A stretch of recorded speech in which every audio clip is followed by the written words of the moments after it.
Injuries have struck the Louisville secondary over the past couple of weeks, and the Cardinals have needed some players to step up at the safety position, and Cam Kelly and Devin Neal did just that. We'll talk about their performances over the past couple of weeks on today's episode of the Locked On Louisville podcast. Stay tuned.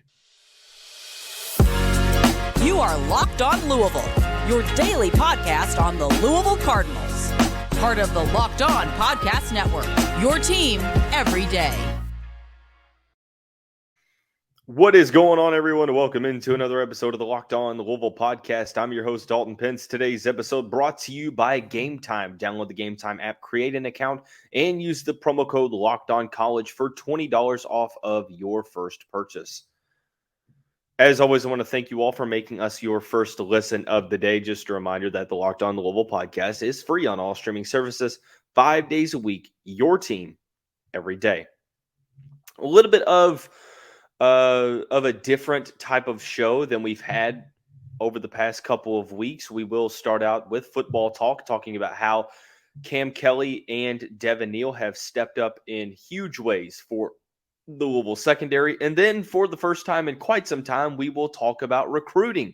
A key 2024 visitor will be on campus this weekend. That is four-star tight end prospect Tayvion Galloway. We'll talk about the Cardinals making his top six and how good of a chance they have to landing one of the best players in the state of Ohio. And then to conclude the show, we will dive into a weekly mailbag. So continuing to recap the Louisville win over Indiana in week 3 this season, officially 25% of the way done. Obviously the regular season, but 25% of the way done already. The Cardinals are 3-0 for the first time since 2016 in Lamar Jackson's Heisman season. But one thing that stood out to me in this game against Indiana was one individual performance. Actually, I mean, you could highlight many different individual performances, but the main one to me was the performance that Cam Kelly put forth on Saturday afternoon. He was the Cardinals' leading tackler. He had the tie for most tackles for loss, and he intercepted the only pass for the Louisville defense. The performance was good enough to earn him ACC Defensive Back of the Week honors. So obviously very, very solid across the conference. And not only that, but Devin Neal also played very, very well against Indiana. And he played well against Murray State too. But with Josh Minkins missing the past 2 games, I think that there was obviously a need for Cam and Devin to step up in major ways. Obviously, no D'Angelo Hutchinson either due to injury. So 3 guys that were projected to play a ton of snaps, or 2, and then Hutchinson was projected to be a depth piece. But you lose MJ Griffin before the season. That's a huge blow in itself. I mean, that is one of the toughest blows that you have to deal with. One of the best players on this team, regardless of position. Not only that, but theoretically, the other starting safety on paper, Josh Minkins, goes down with injury as well. Now, granted, it's against Murray State. It's against Indiana, who has had some offensive struggles. Starting quarterback that's fairly young, transferring in from Tennessee. This is his first season of getting actual snaps. But, I mean, Murray State is what it is. But you look at the Indiana game and how well those 2 played in particular. Kelly and Neal led the Cardinals with 20 combined tackles. Kelly had 12 of those. Neal had 8. I think that you obviously can say that this performance was against an offense that is not one of the best in the Big Ten. It's obviously not one of the best in the country. And I mean, I'll say, sure, that might be the case. But at the end of the day, you still have to put forth those performances, and there was a little bit of uncertainty because you don't have that consistency at the position right now, right? So you have to rely on incoming transfers, albeit 2 that were very successful at the Power 5 level over the past couple of seasons, Cam Kelly from UNC and Devin Neal from Baylor. Cam Kelly had an outstanding performance. I was wondering when MJ Griffin went down, and even when MJ was still healthy, how good Kelly was going to be, because we're talking about a former all ACC level selection before he dealt with injury last season. You look at what he did in 2021 for the Tar Heels: 68 total tackles, 4 interceptions, 3 pass deflections. And then in 2022, takes a little bit of a step back, played hurt most of the season, but ended up, playing selfless, playing for his team and making sure he was there for his teammates. So the 6'2" native of Chesapeake, Virginia, took a little bit of a step back statistically last year, but make no mistake about it, it wasn't because of a lack of talent. It was the health issue. He was hurt pretty much all season long.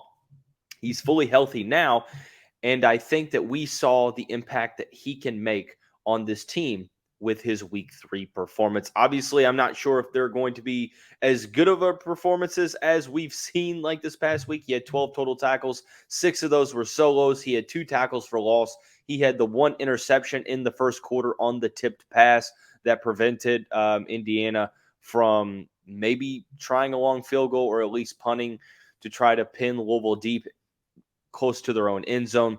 I think that, when you talk about where the defense needs to improve, I think all over the field. But I think one of the biggest surprises of the season so far is that even though you've had a lot of issues in terms of the safety room staying healthy, you still have quality depth. And that is a testament to how well Jeff Brom and company went out and utilized the transfer portal this past offseason. They not only addressed starting positions, but they also said, okay, we need to make sure that with the opportunity that we have, with the scholarships available, we need to fill out almost all of the positions when it comes to depth, because, you don't want to get into a situation to where your season is really put in jeopardy because there is a ton of injuries going around within a certain position. And unfortunately, it happens to the safety position where, that's a position that doesn't have a ton of numbers anyway.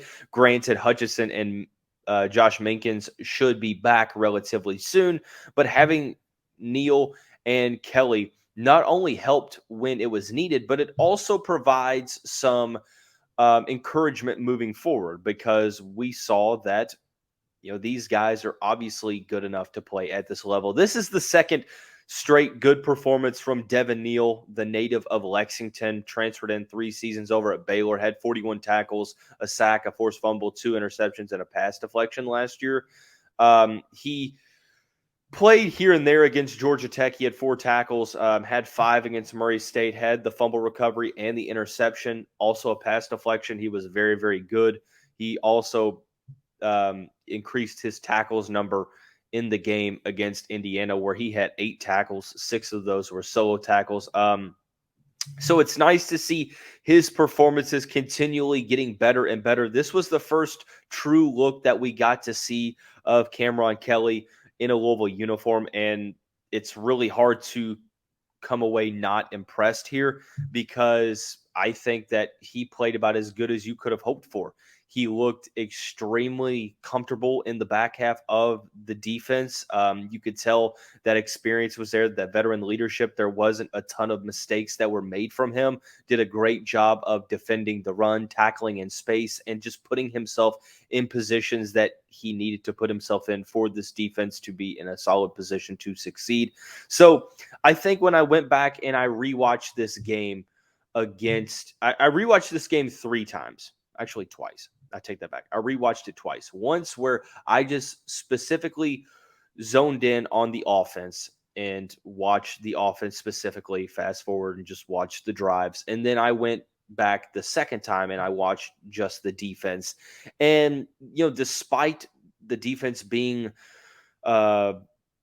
almost not effective in the second half, I thought that the safeties played pretty decently well. All that Indiana was getting down the field was, shorter to intermediate routes that they were taking in space and trying to, take away the zone look that Louisville had. But I was impressed, especially in the first half, with Kelly and Neal in the defensive backfield. But I also think that this is such an encouraging thing to look at moving forward, because there was a lot of questions as to just how good as advertised are Neal and Kelly. And I think that they have proven so. Kelly this past week, hopefully he can continue solid performances going up against an offense with a ton of momentum, and Neal continuing to put some solid performances together. So two safeties stepping up at huge times for the Louisville defense when it is needed. So I do want to go into a bit of a different direction. We're going to talk about football recruiting for the first time in quite some time. There is a key 2024 visitor on campus this upcoming weekend for the game against Boston College. That is four-star Ohio tight end Tayvion Galloway. We'll talk about that recruitment here momentarily after we talk about our friends over at FanDuel. Snap into action this NFL season with FanDuel, America's #1 sportsbook. Right now, new customers get $200 back in bonus bets guaranteed when you place a $5 bet. That's $200 in bonus bets, win or lose. If you've been thinking about joining FanDuel, there's no better place or time to get in on the action, especially with the new sports betting laws for the state of Kentucky. It's getting very close to the time where you can utilize those opportunities without having to go over to Indiana or another state. The app is easy to use. There's a wide range of betting options, including spreads, player props, over-unders, and more. Visit FanDuel.com/lockedon and kick off the NFL season. FanDuel is the official partner of the NFL.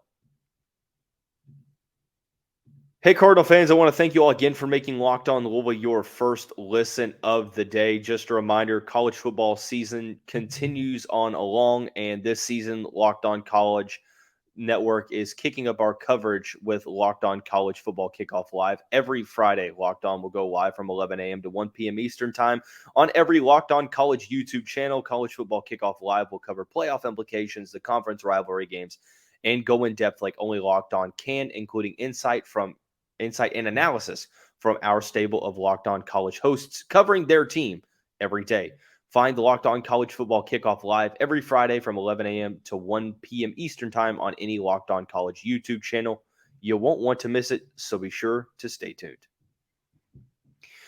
So heading on into the second segment of this Tuesday episode of the Locked On Louisville podcast, we are talking a little bit of 2024 recruiting. There hasn't been a ton of news. The Cardinals have a good amount of 2024 commitments. This is going to be a smaller class in terms of numbers due to the roster construction, due to the priority of addressing via the transfer portal as well, addressing needs via the transfer portal. But overall, I think that there are still some prospects that Jet Brom and company are prioritizing, one of them being four-star tight end Tayvion Galloway, a former LSU commit, cut his list to 6 recently. The Louisville Cardinals were included in that list. Also included was Central Florida, Miami, Purdue, Arkansas, and Colorado. Has a bunch of other big-time offers: Auburn, Florida, Kentucky, Michigan State, Mississippi, Michigan, Pittsburgh, etc. This is a recruitment that I have been following for quite some time. Back when he committed to LSU, I think that he is one of the most elite tight end prospects in the country. Obviously, you don't have to hear that from me, considering that 24/7 Sports and pretty much all of the recruiting services have him listed as a 4-star. According to the 24/7 Sports composite, he's ranked just inside the top 300. 24/7 Sports inside the top 200, but top 20 tight end across the board when it comes to all of the recruiting services, and one of the top 15 or top 5 to 15 players in the state of Ohio. So this is another situation to where that Jeff Brom and company want to do a better job at recruiting the local areas. That's not just Kentuckiana, but Tennessee, Illinois, Missouri, Ohio. We've seen a bunch of 2024 offers go out to players within a 5-hour geographical footprint of, University of Louisville. So Tayvion Galloway on social media has expressed his excitement, has interacted with a handful of Louisville fans on Twitter or X, whatever you want to call it now. He tweeted out on Tuesday that he hasn't been to a football game on campus, but he has been to the city for an AAU tournament, and he is very fond of the Derby City. So obviously the excitement is there. Has a basketball background as well, so I think that really bodes well for his 6'5", 230-pound frame. We see all the time, or really over the past 5 years or so, with players like Kyle Pitts. You know, there's a lot of tight ends that fit this mold of being more being asked to be more of a receiver than a blocking tight end, but obviously you have to be able to do a little bit of both. But there's been a lot of emphasis on the receiving aspect of being a tight end, and Galloway's 6'5" frame coupled with his athleticism, that basketball background, I think allows him to play out wide or in the slot. He has continually added strength over his high school career. He's up to 230 pounds. I expect him to add more weight as he gets to college. And I think that's going to help him, become a better blocker as, his career goes on. I think that he's obviously serviceable at that, obviously serviceable at doing that anyway, but I think he's going to become more of an effective blocker when he's able to continually add strength. But I think Galloway is sort of what Jeff Brom is looking for at the tight end position. We see that with the recruitment of Jamari Johnson, with Joey Gatewood as well. There's a ton of athleticism there. You look at what Alan True, national recruiting analyst of 24/7 Sports, said. He projected Galloway as a second or third round pick in the NFL draft, which is extremely high praise. This past March, he said, has verified size and measurables, basketball player as well, who shows good body control on the field and on the court. Testing numbers back up athletic ability and ability to run and change directions. Has lined up on the ball some, but is more frequently split out or in the slot. Shows the versatility to line up anywhere,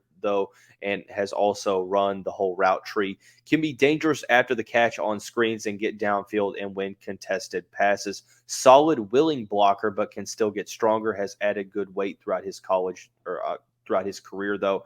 He is regularly more talented than his competition, so we do not get to see him go up against similar athletes much. Will need to adjust to high major competition in college, but has a good set of base tools. I think that Allen pretty much hits the nail on the head here. I think that the athleticism is jumping off the page. The potential is there. Obviously, there are some questions as it relates to the level of competition, but I really do think that his skill set is going to be extremely translatable to the Power 5 level, especially with how Jeff Brom likes to run his offense. I know that tight ends really haven't been featured this season so far in the first 3 weeks, but I don't necessarily think that is an indication of, the schematic situation, but more so they've been able to run the ball well, and there's a lot of wide receivers on this team that are demanding of targets. So I think that you're going to see more and more highly rated offensive players, especially at the skill positions, start to give Louisville a chance. And you're going to see more and more highly rated skill guys include Louisville in these lists because of the brand of football that Jeff Brom plays on the offensive end. It's exciting. It's electric, but it's also extremely balanced. It's a pro-style offense that obviously prioritizes running the football. It's sort of a Bobby 1.0-esque running back trio, the rotation of running backs. But make no mistake about it, the offense has a lot of quirks in it. So, there's a lot of wrinkles and the ability to get the ball to receivers in a multitude of different ways. And it's just an exciting brand of offense. So I'm excited to see how Louisville fares in this recruitment. Obviously going up against some pretty solid programs, but I really do believe that the Cardinals have a fighting chance in this recruitment, and hopefully Galloway has a good time on campus for a Louisville win against Boston College. So that is the hope, and we will obviously talk about the post-visit if there is any news after this weekend. So to conclude the show, we're going to dive into a weekly mailbag segment. We'll do that here momentarily after we talk about our friends and the title sponsor of the show, Gametime. Buying tickets to your favorite events should not be stressful, whether or not it is a neutral site game down in Atlanta or Indianapolis. It's a true road game at NC State, or it's a true home game against Boston College, Notre Dame, whoever it may be. Buying tickets to your favorite events should not be stressful. That's why you need to utilize Gametime. It's the fast and easiest way to buy tickets for all sports. You have amazing last-minute deals and the best price guarantee, which essentially means that you'll always get the best price. If you find tickets in the same section and row for less, Gametime will credit you 110% of the difference. You can get them right up to the last minute before kickoff. You can get images of your seats before you buy, so you know what you are getting yourself into. Snag those tickets without the stress with Gametime. Download the Gametime app, create an account, use the code LOCKEDONCollege for $20 off your first purchase. Terms apply. Again, create an account and redeem the code LOCKEDONCollege for $20 off. Download Gametime today. Last minute tickets, lowest price guaranteed. We haven't really prioritized the weekly mailbags as much as I did in the offseason, and I think that that's just the byproduct of there being a lot to talk about in the football season and not a lot of open segments to put the mailbag into. But I want to make sure that at least we talk about some of the questions you all have once a week. There have been a couple questions that have been asked over the past 6 days or so that I thought were pretty they were pretty insightful, and I want to answer those. The first question is, are there any opportunities for former Flyville 23 members to join Louisville next season? I mean, there's always going to be opportunities. This was a smaller class in numbers. Obviously, Jeff Brom elected to go mainly with the transfer portal, but I assume this question is directed at DeAndre Moore and Ruben Owens. Owens is getting a ton of time at Texas A&M. Moore's not getting a ton of time at Texas at all. I don't necessarily think that anything is probable at this point. I mean, it's always possible, especially with how exciting Louisville's offense is at this point in time. I mean, I haven't really heard much that leads me to believe, okay, there's somebody that's going to join Louisville that should have joined them this past year, because there's only a handful of players you could be talking about. So, I mean, there's always the opportunity. So, especially if Louisville's offense continually shows this season that they are the real deal, who knows? We will see. With the way the roster is constructed currently and how the quarterback position is evening out, do you think that this is going to be a battle between Pierce Clarkson and Brady Allen next season? Obviously, you lose Jack Plummer. You possibly lose, I'm not sure the eligibility for Brock Doman. You're going to lose Evan Conley. Harrison Bailey is another guy that could potentially be in the mix. Deuce Adams is having a fantastic start to his senior season. So assuming that he makes his way onto campus, I think he's going to be in the quarterback battle. So, I mean, it depends. Obviously, you'll know in the offseason or early spring if Louisville feels the need to recruit a quarterback out of the portal. Then that shows you, how the staff feels about the quarterback battle. But I would expect that to be the battle, yes. Continuing on along with the way the running back trio has been utilized, do you think that this is going to be a benefit because of the opportunity, or a drawback for recruiting because of the lack of feature opportunities? I mean, I think that these players want to get to the NFL. Most of them want to get to the NFL. Louisville's offense is extremely electric. They've been able to incorporate Maurice Turner, Jawar Jordan, and Isaac Guerendo seamlessly. Now, granted, if a player wants to go somewhere where they average 25 carries a game, that's probably not going to be Louisville. But I think that Brom does a good job of splitting the carries, because Jawar Jordan is having a fantastic season. He had 18 carries last week against Indiana. Isaac Guerendo has gotten some work. Maurice Turner has gotten some work. You have to assume, in my opinion, I think Jawar Jordan goes to the NFL after this season. Isaac Guerendo obviously is gone. So you have Isaac Brown, who's going to be a true freshman, 4-star from Miami. You have Duke Watson, who's also going to be a true freshman, 4-star. Keywan Brown, from Atlanta, true freshman right now, and Maurice Turner, assuming that everyone stays and everyone makes it to campus. So I think that there's opportunity there. I think that it could work both ways. It really just depends on the running back, in particular, whether or not that a certain player wants to or is okay with splitting carries, but can still make it to the league, or if he wants to be the feature back. So I think that it is up in the air. So final question that I have been asked: with Trenton Flowers struggling against a former college standout, do you think that he made the right decision to go play professional since he's not a point guard? I mean, who am I to say that he made the right or wrong decision? It's still pretty early. If he feels he made the right decision, then good for him. I'm sort of done with criticizing that decision. I mean, it's over and done with. Talking about it more is not really going to, um, have him re-enroll at Louisville. As far as I'm concerned, he's not a Cardinal.